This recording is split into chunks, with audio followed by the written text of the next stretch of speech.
Hi, my name is Nafisa from The Ordinary, and today we're going to be talking about one of our most popular products, Niacinamide 10% plus Zinc 1%. Niacinamide, also known as vitamin B3, works in many different ways to benefit the skin.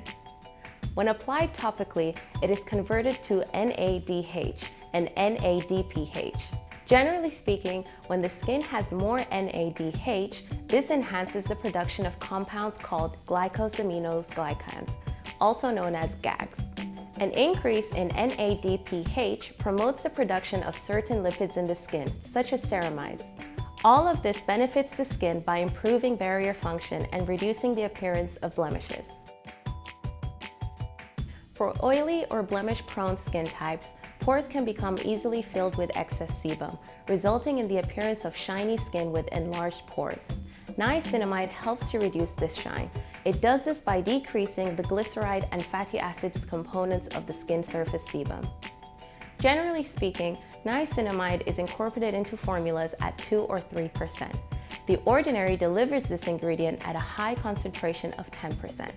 Also, zinc is present in our formula at 1%, which is considered to be a potent concentration that will support the skin's function as a protective barrier.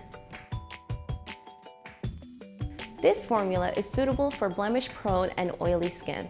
To use this product, apply a small amount all over the face, avoiding broken skin.